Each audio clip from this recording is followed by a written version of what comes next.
that could be done to stop this. And having found other subjects, people like Wilhelm Reich's name was coming up, and even later Tesla.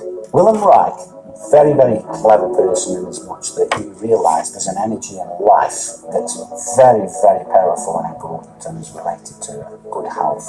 And after many years of investigation, he found out there were some fantastic properties to this, and he called it orgon, which is related to ether. Other people came along, people like Trevor Constable, who looked at generating and changing the weather with certain pieces of equipment.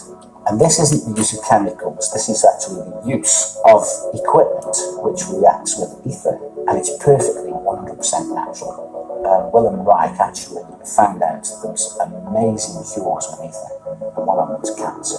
He actually cured the people that the hospitals discarded and put them on scrap heap basically and says we can't cure you. And Wilhelm Reich virtually cured every single one of them. He understood what ether was about. And how he found out about the cancer is that when you change the frequencies of DNA, the DNA loses all its instructions. And that means that the DNA grows distorted and it can't grow the way that it should grow. In other words, if it's part of your skin or it's supposed to be part of your kidney, it grows into a deformed piece of the body that shouldn't even be there. But by correcting frequency, the DNA goes back to grow how it should do. And that's one of the amazing things he was working on. Tesla proved beyond any shadow of a doubt that he can actually tap into the energy which is already there. And what I mean by that is when you have two opposing potentials, you can tap in the difference between the two potentials, and that's your energy that you're actually creating. Now, Tesla said something that I thought was very interesting. I only found this out recently. He talked about ether, and he made the statement that ether controls magnetism, electricity, and all energy.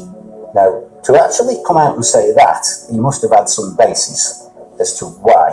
We know that Tesla based all his works on facts and many, many experiments. And of course, we use many of Tesla's technology today, both in electricity, magnetism, etc. And so we're in a position now where we're looking at equipment that Wilhelm Reich manufactured and made.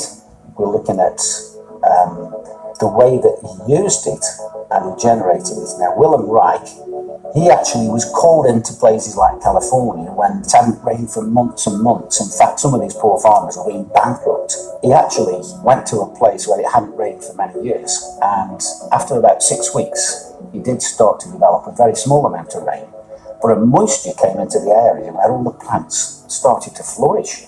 According to what his daughter said, that area continued to flourish for another 50 years. The other thing that Wilhelm Reich noticed is the texture of the rocks changed from being crumbly to having some body back to it again. So when we talk about ether, we're not talking about just weather modification or health to the body. Ether must be some kind of energy which controls, as Tesla said, everything. It's like the link that ties and controls everything together, whether it's energy, magnetism, or electricity. I would love to be able to use ether to bin 1, 2, 3, 4, 5,000 square miles of chemtrailing. That would be fantastic. Before they use it for all the other agendas. And if we could do that, happy days. Because that's what a lot of people are looking forward to. A day where all this crap is not in their control anymore. And I believe if we can master this, ether will do exactly that.